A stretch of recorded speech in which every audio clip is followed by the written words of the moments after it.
এলে কি গরুর বিষটা ফেলাইতেছেন গোবর? ফার্মের গোবর ফেলা হচ্ছে সকালবেলা। আসলে ফার্মের কি কি কাজ হয়? সকালের কাজের মধ্যে থাকে গোশালা পরিষ্কার করা।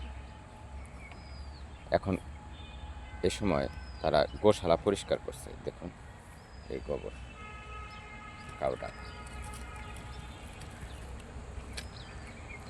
কাউ ম্যানার, এটা হলো জৈব সার।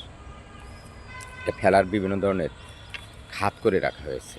এই যে খাত দেখুন, খাত করে রাখা হয়েছে। এখানে গোবর ফেলে এগুলো পচন ক্রিয়া সম্পন্ন করার পরে এটা ভার্মি কম্পোস্ট, কেঁচো সার তৈরি হয়। আর এখানে রয়েছে পুকুর, পুকুরে রয়েছে হাঁস। ওই দেখুন এই যে হাঁস। এটি একটি খামার। Farming, good farming systems include crops, cows,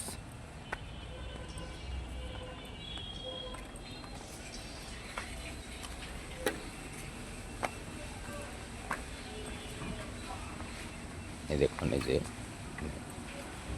গরু পরিষ্কার করা হচ্ছে গোশালা। গরু অপেক্ষা করছে খাবারের জন্য, আর কৃষকরা পরিষ্কার করছে।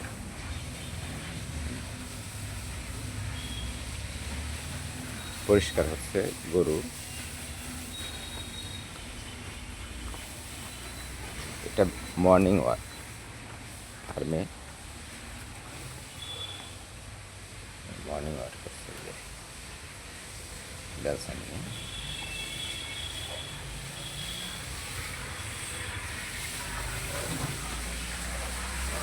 আপনাদের সেই সংযোগ করেছি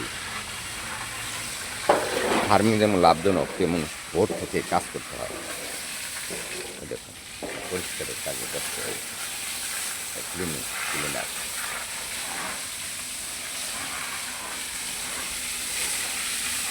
পরিষ্কার করার দেওয়ার পর খাবার,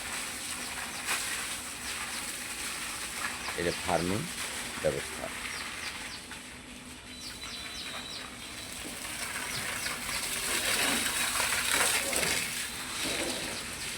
আমাদের ফারুক ভাই এই কাজের হলো কোঅর্ডিনেটর। আমি এই ইউটিউব চ্যানেলটি খাবারের কৃষি, মানুষকে উদ্দীপনামূলক কৃষিতে দেখানোর জন্য মূলত আমি আমার এই শখের খাবারের কৃষি পেজটি আপনারা সাবস্ক্রাইব করুন এবং এখানে ভালো ভালো ভিডিও পেতে আপনারা অবশ্যই পরামর্শ দেবেন। আমি কৃষিবিদ মোহাম্মদ লুৎফর রহমান। আমার Facebook ID advocate Lutfur Rahman. আমি একজন আইনজীবী। আমার এটা শখের কৃষি, আমাদের এই খাদ্য নিরাপত্তা কীভাবে আরও যুগোপযোগী করা যায়, কীভাবে পুষ্টিযুক্ত খাবার দেওয়া যায়। যেমন এই ফার্ম প্রতিদিন প্রায় 80 লিটার দুধ মার্কেটিং করে থাকে, পিওর দুধ, যা জাতির পুষ্টি চাহিদা পূরণের কাজ করে ফেলছে। এই যেমন লাভজনক, এই যেমন কর্মসংস্থান তৈরি হচ্ছে, এখানে ফারুকের মতো আরও কতজন কাজ করে যাচ্ছে। এই বিনিয়োগ একটা সার্থক বিনিয়োগ মনে করি। আমি একজন কৃষিবিদ হিসাবে আপনাদেরকে আহ্বান করবো, আপনারা কৃষিতে বিনিয়োগ করুন।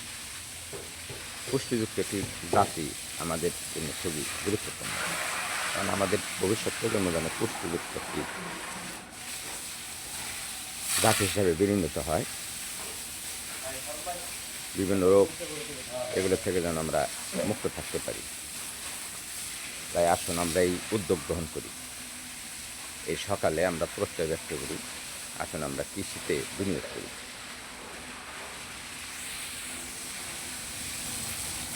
কৃষির বিনিয়োগই সফল বিনিয়োগ। আপনার দেখুন একটু অবহিত করি এতে কতগুলো ছানা অর্থাৎ বকনা বাছুর। তাহলে এই পরিমাণ বাছুর যদি প্রতি বছর আপনি বের হয়, তাহলে আপনি এটা লাভজনক। সবাই ভালো থাকবেন।